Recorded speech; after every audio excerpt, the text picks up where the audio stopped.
성경은 예수님께서 부활하시고 다시 사셨음을 여러 모양으로 증명해 주고 있습니다. 먼저는 예수님의 부활을 목격한 사람들의 그 증언이 증명해 주고 있고요. 또한 빈 무덤이 예수님의 부활을 증거해 주고 있습니다. 큰 돌이 무덤 입구를 막고 있음에도 불구하고 또 로마의 경비병들이 굳게 지키고 있음에도 불구하고 예수님의 부활을 막을 수 없었습니다. 여러분 잘 아시는 대로 바리새인들과 대제사장이 빌라도 총독에게 찾아가 뭐라고 했습니까? 사람들이 말하기를 저 예수가 죽었다가 다시 산다고 얘기들 하니까 이건 거짓말인데 경비병들을 철저하게 얘기해서 그 철저하게 경비를 세워서 사람들이 예수를 도적질해서 가서 그 예수가 부활했다고 거짓 증거하지 않도록 꼭 지켜달라고 부탁까지 했어요. 그럼에도 불구하고 그 예수님의 부활은 막을 수가 없었던 것입니다. 돌문이 열린 것은 예수님이 나오기 위해서 돌문이 열린 게 아니에요. 돌문이 있어도 예수님은 나올 수 있는 분이에요. 돌문이 열린 것은 그 빈 무덤을 여인들이 볼 수 있도록 하기 위함이었던 것이죠. 또한 부활하신 예수님께서 제자들에게 나타나 보이심으로 부활을 증거해 주셨고요. 무엇보다도 부활하신 예수님을 만나 변화된 예수 그리스도의 제자들의 삶이 무엇보다도 예수님의 부활을 증거해 주고 있습니다. 미국의 리 스트로벨이라고 하는 사람의 이야기를 해드리겠습니다. 이 사람은 원래 주님을 믿지 않는 이러한 불신자였습니다. 예일대 법학과를 나왔고요. 그리고 시카고 트리뷴지라는 유명한 신문의 편집장으로 10여 년 동안 섬겼습니다.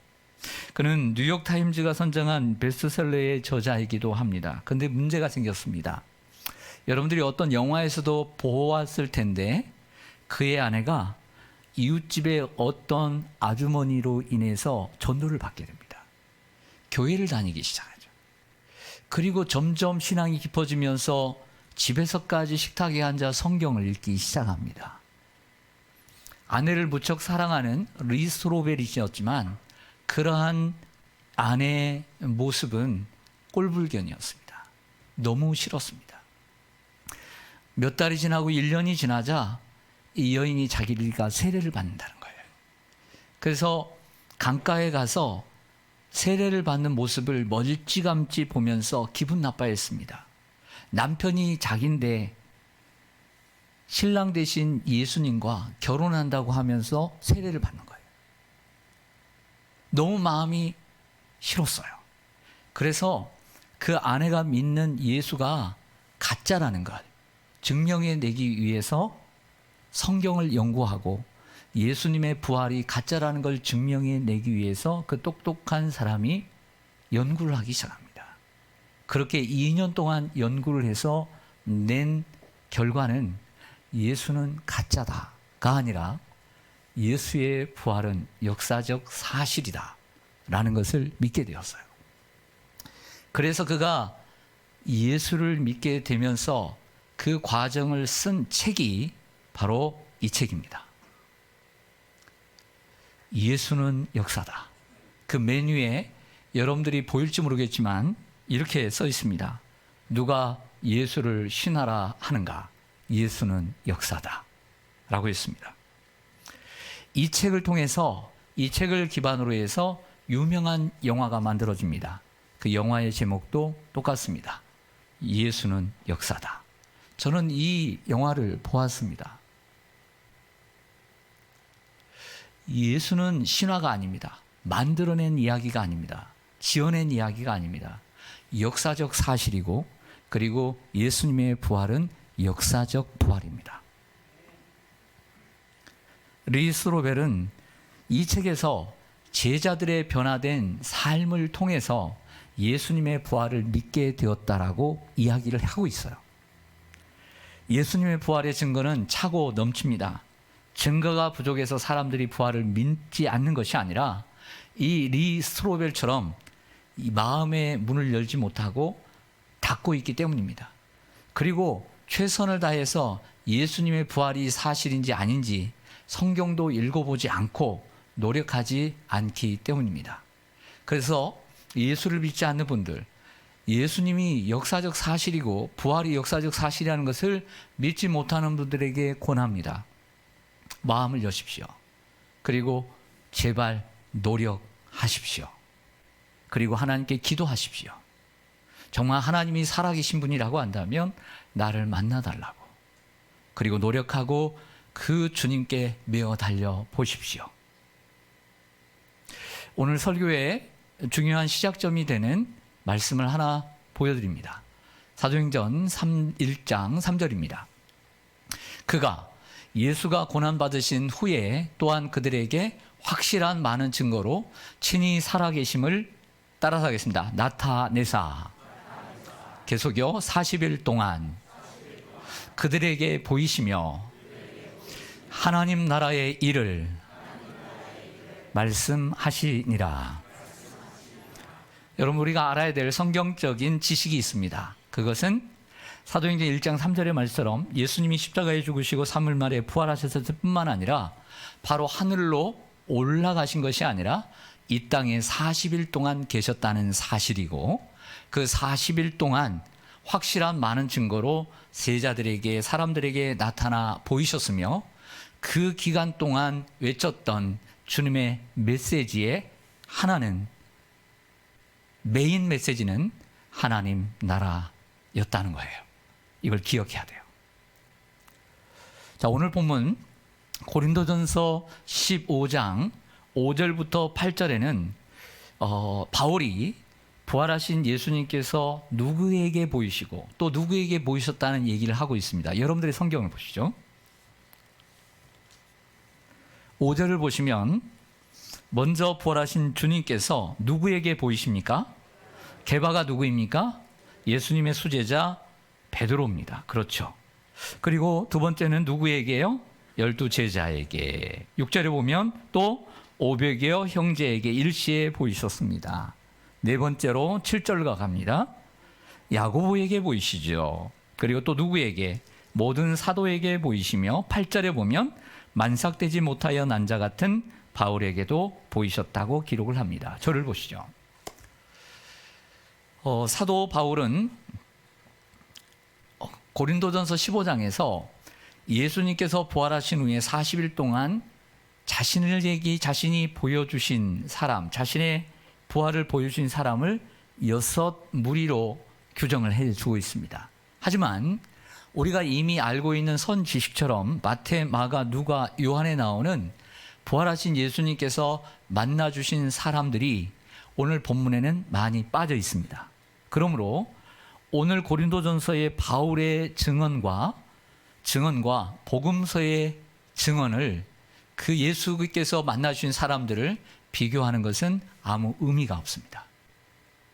그러므로 복음서에 예수님께서 보이신 사람들과 사도 바울이 말한 고린도전서 15장에 있는 이 두 개를 합하는 것이 우리에게 유익하다는 생각을 합니다. 그래서 보여드립니다.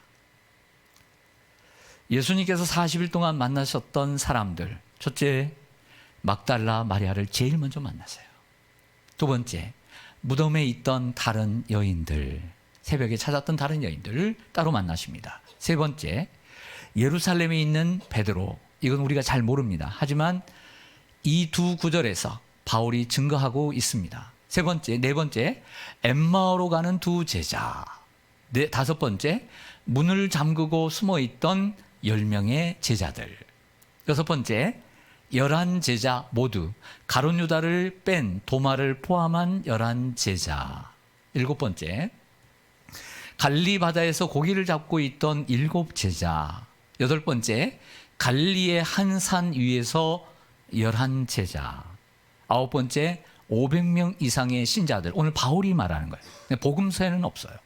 열 번째, 예수님의 형제 야고보. 오늘 본문에 나오는 야고보는 예수님의 제자가 아닌 예수님의 동생이자 예루살렘 교회 기둥과 같은 일꾼이 되는 예수님의 동생인데, 이 또한 바울이 야고보에게 들었던 이야기를 쓰는 겁니다. 11번째, 예수님이 승천하시는 모습을 지켜보던 많은 사람들. 그리고 12번째, 사도 바울. 이렇게 정의할 수가 있어요. 그런데 여기 12번째 사도 바울은 사실은 예수님께서 부활하신 후 계셨던 40일 동안 만나주신 사람이 아니에요. 왜? 바울의 이야기를 합니다. 예수님이 40일을 마치고 10일 동안, 10일 후에 제자들이 마가의 다락방에서 약속하신 성령을 위하여 기도하죠. 그래서 50일째 되는 날, 예수님이 승천하시고 10일 후에 오순절날 성령을 받고 예루살렘 교회가 시작이 됩니다. 그리고 사도 바울이 그때서야 예수 믿는 사람들을 핍박하기 시작하면서 그 후에 바울이 만나요. 그런데 왜 여기에 넣어놨느냐? 사도 바울이 자신을 오늘 고린도전서 15장 8절에 자신을 넣어놨기 때문에 제가 넣어드린 거예요. 서운하지 않게. 바울이 좋아할 것 같아요. 할렐루야. 왜냐하면 바울이 40일 안에 만나지 않았음을 여러분들에게 말씀드리려고 하는 거예요. 저는 오늘 올해 2022년 부활절 메시지를 뭘 전할까 생각을 많이 하고 기도했습니다. 그래서 이 예수님이 만나주신 많은 사람들 가운데 몇 사람들을 중심으로 여러분들에게 말씀을 예수님이 왜 만나주셨는지를 말씀드릴 겁니다. 그리고 이 각 사람들은 각 처지와 환경이 서로 다른, 그리고 그들이 가지고 있는 믿음과 감정들이 서로 다른 사람들이기에 그 어느 것 하나에는 여러분의 마음과 믿음과 처지가 있다라고 믿습니다. 그래서 이 말씀이 여러분들에게 와닿는 말씀이 되기를 원합니다. 첫째로, 부활절 새벽 무덤을 보려고 갔던 여인들을 예수님이 만나주시고 자신을 보여주셨습니다. 자, 이 여인들은 예수님의 십자가 곁에 있었던 여인들이에요. 대단한 여인들이죠. 모두 다 도망치던 그 순간에 십자가 곁에 있어 주었고, 예수님이 오후 3시에 숨지시자 아리마대 사람 요셉이 자기의 새 무덤, 자기가 들어갈 무덤에 예수님을 장사했습니다. 그리고 장사하는 곳까지 갔던 여인들입니다. 그래서 그들은 한 번 갔지만 그 아리마대 사람 요셉의 무덤이 어디 있는 줄 알았고 3일 후에 찾아갈 수 있었던 것이죠. 그녀들은 적지 않은 충격을 받았고 밤새 잠을 이루지 못하고 슬픔에 잠겨 이틀을 보낸 후에 예수님의 무덤을 새벽에 찾았습니다. 그 여인들의 이름은 종합해 보면 막달라 마리아, 요한나, 야고보의 어머니 마리아, 그리고 요한과 야고보의 어머니 살로메였습니다.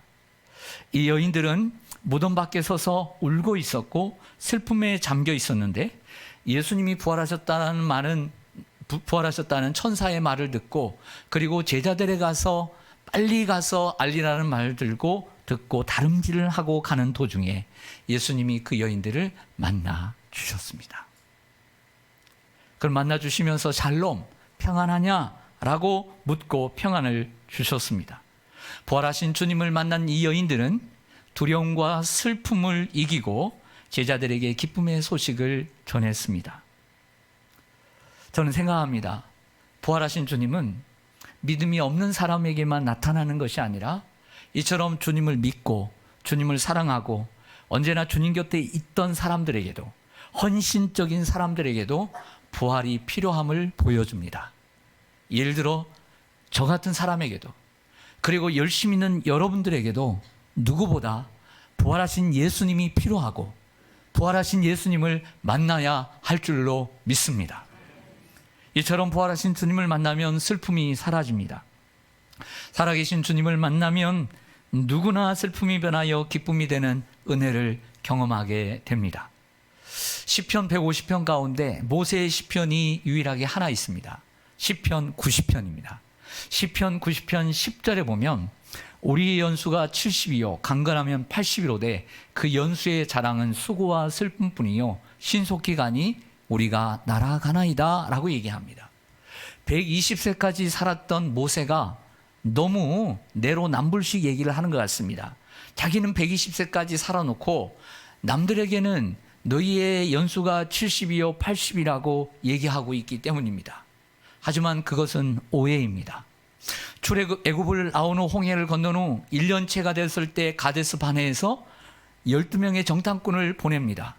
하지만 그들은 여호수아와 갈렙의 소수의 의견을 듣지 않고 다수의 부정적인 의견에 함께함으로 반역을 일으킵니다.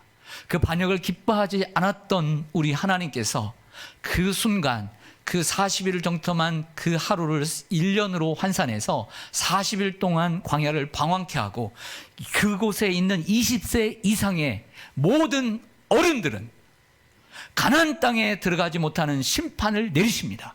결국 그래서 그 당시에 모세가 이끌었던 20세 이상의 사람들은 광야에서 다 죽기 때문에 그들이 아무리 길게 살아도 70이요 80이 되는 거예요. 할렐루야. 우리는 광야 같은 인생은 슬픔이요 두려움입니다. 인생 그 자체가 수고와 슬픔입니다. 어떻게 보면 우리는 한 주간 기쁠 때도 있지만 한 주간 월화수목금토 살아가면서 남들 앞에서는 참을 마실 때는 함께 있을 때는 기뻐하고 하지만 스스로 자신의 생각에 잠길 때는 때때로 외롭고 슬프고 두려운 거예요. 하지만 부활하신 날을 기념하는 이 주일에 하나님을 예배하고 하나님의 음성을 들을 때 슬픔 많은 세상을 이기게 되고 기쁨을 가지고 살게 되는 줄로 믿습니다. 구약시대에는 토요일인 안식일을 지켰어요. 하지만 신약시대부터 2000년부터 부활하신 예수님, 즉 안식 후 첫날에 부활하신 예수님을 기념해서 그때부터 주일을 지키기 시작하므로 1년에 한 번만 부활절이 아니라 1년 52주 매 주일이 우리는 부활을 지키는 부활절인 줄로 믿습니다.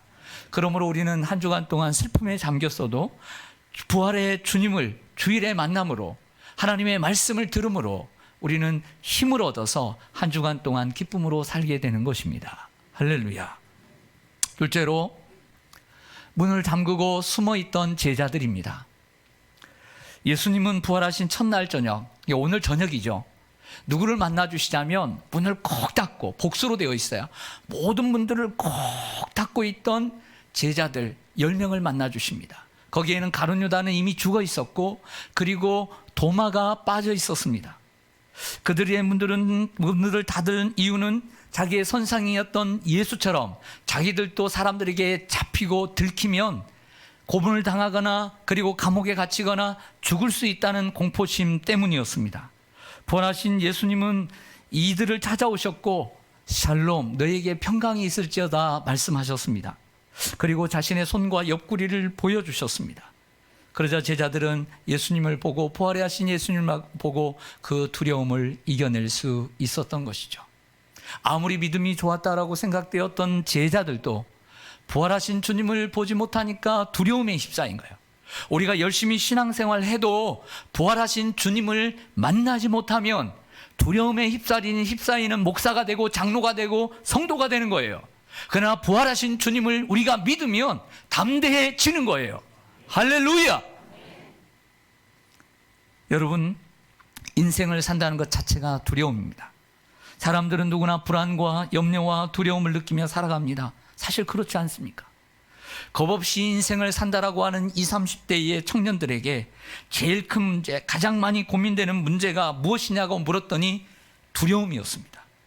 진로에 대한 두려움, 그리고 취업에 대한 두려움, 직장 생활을 하고 있음에 대한 두려움, 결혼에 대한 두려움, 실패에 대한 두려움, 그리고 성공하지 못할까에 대한 두려움, 그리고 내가 사람들에게 실패자의 인생을 산다는 것을 보여줄까 봐에 대한 두려움, 이러한 두려움과 불안에 시달리는 청년들이 너무나 많습니다.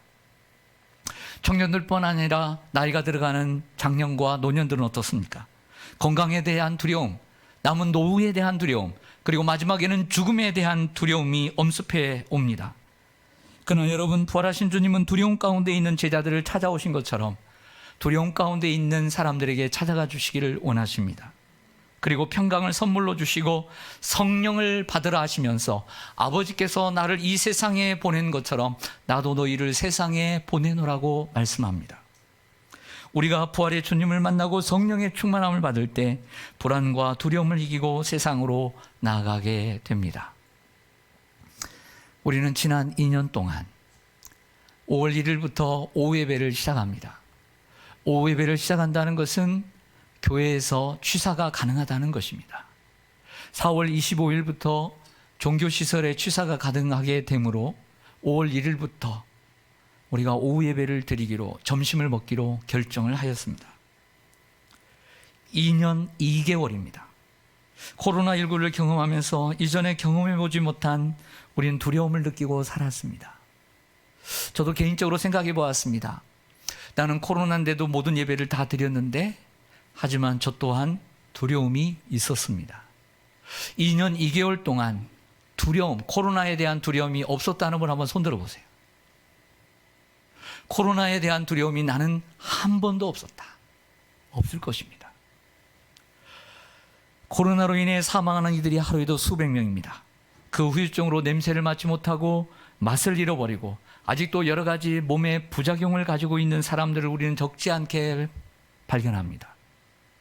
하지만 언제까지 그 두려움에 휩싸여 문들을 꼭 닫고 있던 제자들처럼 예배의 문을 닫고 기도의 문을 닫고 성도의 교제의 문을 닫고 계시겠습니까? 학생들은 학교에 가서 선생님의 수업을 듣고 그리고 친구들과 함께 생활해야 합니다. 직장인들은 어서 재택을 멈추고 직장에 나아가 일을 해야 합니다. 그리고 누구보다 우리 그리스도인들은 부활하신 예수님을 만남으로 2년 2개월 동안 꼭꼭 닫고 있던 예배의 문을, 기도의 문을, 그리고 복음 전도의 문을, 선교의 문을, 성도의 교제의 문을 열고 성도들의 모임인 교회로 나가야 합니다. 셋째로, 의심하던 제자들을 만나 주셨습니다. 도마라는 제자는 부활하신 예수님을 처음에 만나지 못했습니다. 제자들이 이구동성으로 우리가 예수님을 보았다, 부활하신 예수님을 보았다라고 말하지만 도마는 이렇게 얘기합니다. 들어보세요. 내가 그 손의 못자국을 보고 내가 내 손가락으로 그 못자국에 넣고 내가 내 손을 그 옆구리에 넣어보지 않고는 믿지 않겠다 라고 얘기했어요. 얼마나 정확한 사람이에요. 못자국에는 손가락을 넣고 장자국에는 옆구리에는 손을 넣을 줄 정확한 사람이에요. 도마라는 사람은 합리적인 사람입니다. 하지만 이런 사고를 가진 사람일수록 의심이 많고 믿음이 잘 안 들어가고 회의주의자들이 많습니다. 그런데 여러분, 놀라운 것은 이러한 도마에게도 의심이 많고 봐야 믿고 만져야 믿는 사람들에게도 예수님이 찾아오셨다는 사실입니다. 그리고 예수님은 자신의 몸을 도마에게 보여주시며 이렇게 말씀하십니다. 믿음 없는 자가 되지 말고 믿는 자가 되어라. 아직도 뭘 봐야 하고 만져봐야 믿겠다는 분들이 있을 것입니다. 뭔가를 증거를 요구하시는 분들이 아직도 있을지 모릅니다. 예수님의 부활을 확실하게 믿지 못하는 분들. 하지만 그 부활하신 주님이 여러분들에게 나타나실 줄, 환상으로 나타나실지는 모르지만 너무 기대하지 마십시오. 이미 하나님의 말씀, 부활의 주님은 말씀을 통해서 이미 주어졌습니다. 믿음은 들음에서 나는 것입니다. 그러므로 마음의 문을 열고 열심히 말씀을 읽고 들어야 합니다. 그러면 주님을 만나게 될 줄로 저는 확신합니다. 넷째로, 엠마오 마을로 가는 제자들을 만나 주셨습니다. 이 엠마오 마을로 가는 제자들을 만난 사건, 이 이야기는 누가복음 24장에 기록되어 있는 이야기인데요. 요즘은 자주 부르지 않는데 김두한 장로님이 작곡하신 엠마오 마을로 가는 두 제자라는 곡을 제가 오래전에는 자주 불렀었습니다. 그 곡의 가사를 보면 가사 중간에 절망과 공포에 잠겨 있을 때 끝없는 근심, 앞길 막으나 주님이 나타나셔서 참되신 소망을 보여주셨네. 이런 가사가 나와요. 엠마오 마을로 가는 두 제자, 이렇게 부르는 찬송인데요. 엠마오 마을로 가던 두 명의 제자의 마음을 읽어보겠습니다. 생각보다 누가복음 24장에 나오는 이 에피소드는 생각보다 길어요. 엠마오 마을로 가는 두 제자는 예수님의 12제자에 속해 있지 않았고 그 한 명의 제자가 글로바라고 이름이 기록되어 있습니다. 글로바는 예수님의 십자가 곁에 서 있던 글로바의 아내 혹은 글로바의 딸, 그 글로바가 바로 여기 이 사람입니다. 그들은 사람들에게 이런 얘기를 들었어요. 예수님이 죽으셨다가 다시 사셨다. 우리는 봤다. 이런 얘기를 최근에 들은 거예요. 그런데 실망을 하고 가요. 왜냐하면 우리는 못 봤어. 이런 마음을 가지고 있는 거예요. 많은 여인들이 예수님을 봤다고 얘기하고 다른 제자들도 예수님을 봤다고 하는데 우리는 예수님을 못 봐서 실망하고 가는 거예요.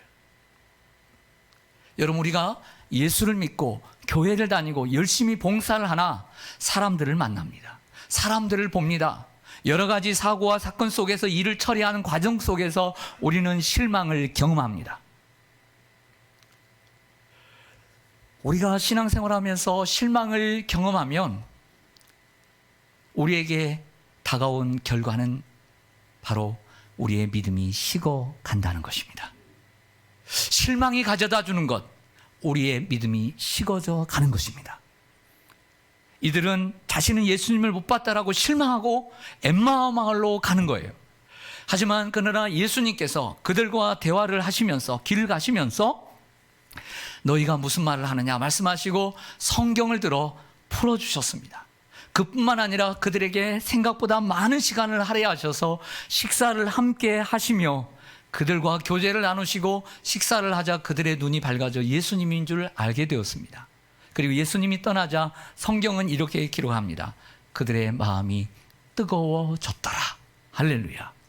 우리는 교회 생활을 하면서 사람을 보고 일을 처리하면서 사람들의 말 한마디에 사람들의 행동거지 하나에 우리는 실망합니다.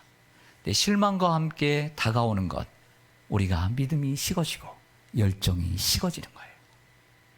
오늘 이런 분들이 있지 않습니까?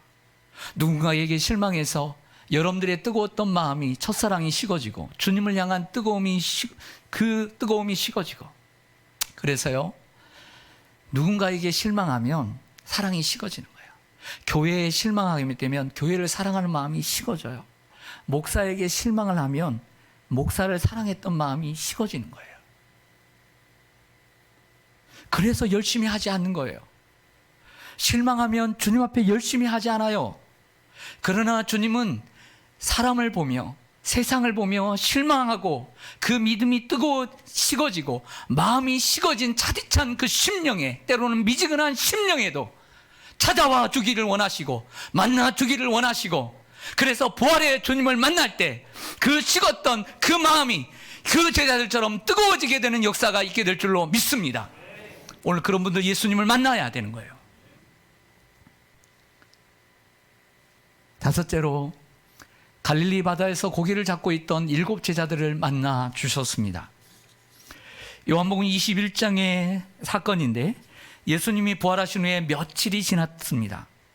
시몬 베드로를 포함해 7명의 제자들이 있었는데 이름이 거론된 5명의 제자들을 빼놓고 이름이 거론되지 않는 2명의 제자는 예수님의 12제자가 아님을 우리에게 보여줍니다. 그들은 예수님이 십자가에 죽으시고 부활하셨다는 사실을 들었지만 제대로 믿음이 서지 못해서 그들의 고향 갈릴리로 가 전에 하던 어부의 일, 고기를 잡는 일을 하게 되었습니다. 밤새 수고에 배를 띄우고 그물을 내렸지만 한 마리 고기를 잡지 못하고 있었습니다. 아침이 밝아오고 있었습니다. 그때 예수님이 저 갈릴리 해변에서 90m 떨어진 그곳에서 외칩니다. 얘들아, 고기 좀 잡았니? 그러자 아직 예수님을 알아보지 못했던 제자들이 말합니다. 못 잡았습니다 라고 대답해 주었습니다. 그러자 예수님께서 그물을 오른쪽에 던져라 라고 큰 소리로 외쳐주었죠. 그러자 그들은 그물을 오른편에 던졌습니다. 많은 고기가 잡혔습니다. 나중에 육지로 와서 그 고기를 다 세어봤는데 153마리였습니다. 제자들이 육지에 왔습니다. 그때 예수님을 알게 되었습니다. 그분이 예수님인 줄 알아보았습니다. 예수님은 그 고기 가운데 물고기 몇 마리를 달라고 하셨습니다. 그리고 숯불에 생선 구이를 맛있게, 어떻게 해요? 맛있게, 어떻게 해요? 맛있게 생선 구이를 해줬어요. 그 7명의 제자들을 먹이려면 몇 마리가 필요할까요? 적어도 14마리가 필요해요. 제가 우리 장로님들, 집사님들 보니까요, 여수, 목포, 부산 이런 쪽에서 자라신 분들은 역시 회를 좋아하시고 생선을 좋아하세요. 그런데 물에서 멀리 떠난 육지에서 자라신 분들은 저처럼 고기를 좋아해요. 그래요, 안 그래요? 그렇더라고요. 여러분, 오늘 이 어부들이 어릴 때부터 고기를 먹어봐서 생선 맛을 아는 거예요. 그래서 생선을 요리해 주십니다. 그리고 언제 준비해 두는지 빵까지 준비해 주셨다라고 성경 기록이 돼요. 전 여기에서 은혜를 많이 받았습니다. 다 준비하고 예수님이 말씀하십니다. 얘들아, 아침 먹자. 부활하신 주님은 우리의 생활까지 염려하시고 책임져 주시는 분이세요. 밤새 고기를 잡지만 한 마리 잡지 못해서 힘들어하는 우리를 걱정하시는 분이세요. 사업이 잘 되는지 안 되는지, 직장 생활에 어려움은 없는지, 공부하는 학생들 어려움은 없는지, 힘들어하진 않는지 우리 곁에 오셔서 위로하시고 격려해 주시는 분이세요. 또한 생활의 염려로 끼니를 걸을까 봐 우리의 건강까지 걱정하시고 책임져 주시는 분이 예수님이십니다. 그리고 아침 식사를 다 마치고 난 후에 베드로를 따로 불러 개인 면담을 하십니다. 요한의 아들 시몬아, 내가 나를 이 사람들보다 나를 더 사랑하니? 그전과는 다르게 겸손하게 대답합니다. 내가 주님을 사랑하는 줄 주님이 아십니다. 3번을 물으시죠. 내 어린 양을 먹이라, 내 양을 치라, 내 양을 먹이라 라고 3번을 말씀하시며, 그 베드로의 과거에 예수님을 부인했던 그 3번의 수치스러운 과거를 깨끗하게 씻어주시고, 사명을 새롭게 내 양을 먹이라, 양떼를 먹이라, 양을 맡겨주시고 앞으로 가게 하십니다. 이것이 부활하신 예수님이 하신 일입니다. 그리고 마지막에 만삭되지 못한, 7삭둥인지 8삭둥인지 모르지만 만삭되지 못한 바울에게도 보여주셔서 예수님을 핍박하고 예수 믿는 사람들을 잡아다가 가두려고 했던 이 예수의 핍박자가 결국에는 예수님을 만나 예수님을 믿는 사람, 예수님을 전하는 사람이 되었습니다. 오늘 이 시간 예수님을 믿지 않을 뿐만 아니라 예수님을 배반하고 식구들이 교회 가는 것을 반대하고 자녀들이 교회 가는 것을 반대하고 그리고 싫은 소리 했던 분들이 있다 할지라도 주님은 그분들에게도 오늘 찾아와 주시기를 원하십니다. 그리고 주님을 만나야 합니다. 부활하신 예수님께서 40일 동안 12번 정도 나타나 보이셨습니다. 마치 목회를 하다 힘들어한 성도들을 신방하듯 예수님은 신방하듯이 꼭 필요한 사람들에게 나타나 보이셨고 그들의 근본적인 문제들을 치료하고 회복시켜 주셨습니다. 이런 생각이 들었어요. 여러분들은 어떻게 생각하십니까? 꼭 그 기간 안에 꼭 만나야 될 사람들을 만났다고 생각지 않으십니까? 그리고 그 시대에 만나주신 주님이 부활하셨다는 것은 지금도 살아계신다는 건데, 지금도 살아계신 주님이 오늘도 그 형편에 있는 우리들을 만나 주시지 않겠습니까? 그리고 그리스도께서 내게도 보이셨습니다. 사도 바울의 이 고백이 저와 여러분의 고백이 되기를 원합니다.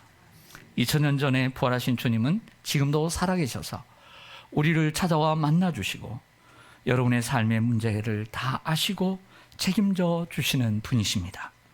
그 부활의 주님을 만나 과거에 매이지 말고 현재에 안주하지 말고 미래의 산 소망을 가지고 부활하셔서 이루신 새로운 공동체, 우리가 무덤에서 나와 나중에 하나님이 만드신 저 하늘나라에서 부활해서 영원히 살게 될 그 하나님의 나라를 바라보며 살아야 될 줄로 믿습니다.